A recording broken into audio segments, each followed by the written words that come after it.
बहू की दूसरी शादी।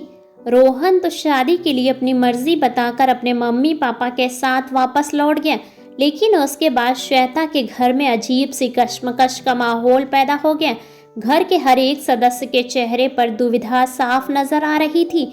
आरती तो रोहन की बात सुनते ही दौड़कर अपने कमरे में बंद हो गई। श्वेता ने अपने मम्मी पापा को देखकर एक फीकी सी हंसी हंस दी और टेबल पर रखी हुई चाय नाश्ते की प्लेट्स जमा करने लगी। श्वेता के पापा सुधीर जी वहीं सोफे पर विचार शून्य होकर बैठ गए। अपने पति को इस तरह भावविहीन चेहरा लेकर बैठा देख सीमा उनके पास आकर बैठ गई। अब बैठे रहने से थोड़े ही कुछ होगा, कुछ तो सोचना होगा इस बारे में। सुधीर ने सीमा की बात का कोई जवाब न देकर एक ठंडी आह भरी। सुधीर को चुप पाकर सीमा ने आगे कहा, माना कि आरती हमारी बेटी जैसी है, लेकिन किंतु परंतु की नहीं है सीमा। बात वसूलों की है। वो अगर श्वेता को देखने के बाद मना कर देते तो मुझे इतना दुख नहीं होता जितना उनके इस बदले हुए फैसले को सुनकर हो रहा है। सुधीर ने सीमा की बात को काटते हुए कहा, हाँ बात तो तुम्हारी भी सही है, लेकिन अब किया ही क्या जा सकता है। उस दिन के बाद साल भर से आरती को भी कितनी बार फिर से शादी करने के लिए समझाया, लेकिन वो तो अपने मन पर जैसे पत्थर रखकर बैठ गई है। सीमा ने सुधीर की बात का समर्थन करते हुए आरती को लेकर अपनी चिंता व्यक्त की। श्वेता अब तक सारी प्लेट्स लेकर किचन में चली गई थी। आरती की फिक्र मुझे भी है, पर अपने निर्णय उस पर थोपे भी तो नहीं जा सकते ना।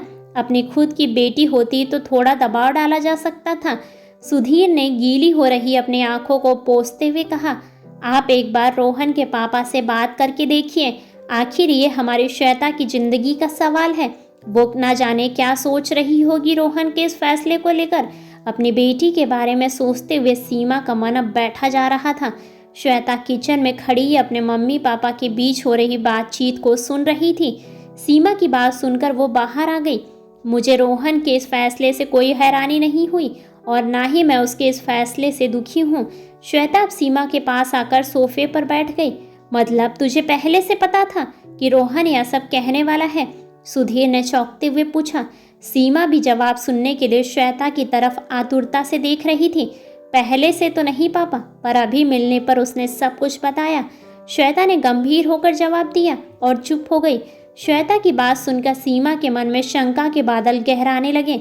उसने तुरंत श्वेता से आगे और जानने की कोशिश की। क्या बताया उसने? क्या वह आरती को पहले से जानता है? हाँ, वो दोनों बीएमएस के फाइनल ईयर में साथ में थे। श्वेता ने संक्षेप में जवाब दिया। मतलब रोहन ने यह फैसला सोच समझ कर लिया है, लेकिन उनको आरती के बारे में सब कुछ पता तो है ना? सुधीर ने कुछ सोचते हुए आगे कहा, और आरती क्या चाहती है? बुलाओ तो उसे। सुधीर के कहने पर श्वेता आरती को बुलाकर लाई। श्वेता अब सुधीर के पास जाकर बैठ गई और आरती सीमा के बाजू में बैठी हुई थी।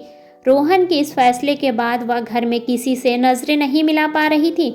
इट्स ओके आरती, अभी जो कुछ हुआ उसे लेकर तुम्हें गिल्ट फील करने की कोई ज़रूरत नहीं है। सुधीर ने बोझिल हुए माहौल को सहज बनाते हुए बहुत ही संयम स्वर में आरती से कहा। आरती ने अब सिर उठाकर सुधीर को देखा। रोहन ने श्वेता को सब कुछ बता दिया है। मैं तुम्हारी मर्जी जानना चाहता हूँ बेटी, सुधीर ने आरती से पूछा। सुधीर की बात सुनकर आरती ने धीमे से कहा, मैं फिर से शादी नहीं करना चाहती हूँ। मैं समझ नहीं पा रही हूँ कि रोहन ने ऐसा क्यों किया। कब से जानती हो रोहन को? सुधीर ने अगला सवाल किया। बीएमएस के आखिरी साल में साथ साथ थे। मुझे लेकर उसके मन में सॉफ्ट कॉर्नर था, लेकिन मेरा यकीन मानिए पापा, मेरे मन में उस वक्त ऐसा कुछ भी नहीं था। आरती ने स्पष्ट करते हुए अपने मन की बात कही। हम तुम पर शक नहीं कर रहे बेटी, केवल तुम्हारी इच्छा जानना चाहते हैं, सुधीर ने आरती को समझाते हुए स्नेह से कहा। राज से शादी हो जाने के बाद हम कभी नहीं मिले और ना ही हमारी कभी फ़ोन पर बात हुई। इस मामले में रोहन काफ़ी सुलझा हुआ लड़का है, आरती ने आगे कहा। रोहन अगर सुलझा हुआ इंसान है तो फिर तुम्हें अब फैसला लेने में कोई परेशानी नहीं होनी चाहिए आरती। तुम भले ही मेरी खुद की बेटी नहीं हो, लेकिन यह बात मैं तुम्हें राज की डेथ के बाद पहले भी कई बार कह चुका हूँ और आज फिर से कह रहा हूँ। अपनी बात अधूरी रखकर सुधीर ने एक बार फिर से अपने आंखों को पोंछा और आगे कहने लगा। अब जो है ही नहीं उसकी यादों को लेकर अकेले घुट घुट कर जीना अच्छी बात नहीं है। मैं जैसी भी हूँ बहुत खुश हूँ। अब मुझे इससे अधिक खुशी नहीं चाहिए। कहते हुए आरती की आवाज़ में एक अलग उदासी झलक रही थी। देखो आरती, तुम और रोहन दोनों अजनबी नहीं हो। जिंदगी में अच्छे मौके बार बार नहीं मिलते। स्वीकार कर लो रोहन का प्रस्ताव। सुधीर ने बहुत ही भावपूर्ण लहजे में आरती से कहा। नहीं पापा, रोहन श्वेता के लिए आया था, मेरा उस पर कोई हक नहीं है। आरती ने स्पष्ट शब्दों में मना करते हुए श्वेता की तरफ देखा। भाभी, रोहन ने सब कुछ बता दिया है मुझे। वह पहले से ही मन आपको चाहता है, लेकिन जब उसे पता चला कि राज भैया से आपकी सगाई हो चुकी है तो अपनी चाहत उसने मन ही में ही दफन कर दी। उसका प्रेम निश्चल और निर्मम है, तभी तो आपके बारे में सब कुछ जानकर आज भी वो आपको अपनी जीवन संगनी बनाने को तैयार है। आप रोहन का हाथ थाम लो। ईश्वर ने मेरी जिंदगी को रोशन करने वाला शायद कोई दूसरा पुरुष बनाया है। श्वेता ने आरती का संकोच दूर करते हुए कहा और उसके पास आकर खड़ी हो गई। अब मना मत कर आरती, श्वेता ठीक कह रही है। तेरी हाँ सुनकर मेरे मन का भारीपन दूर हो जाएगा। सीमा ने आरती का हाथ अपने हाथों में लेते हुए एक आस भरी नज़र उस पर डाली। कुछ देर बाद जवाब में आरती के चेहरे पर हल्की सी मुस्कुराहट छा गई।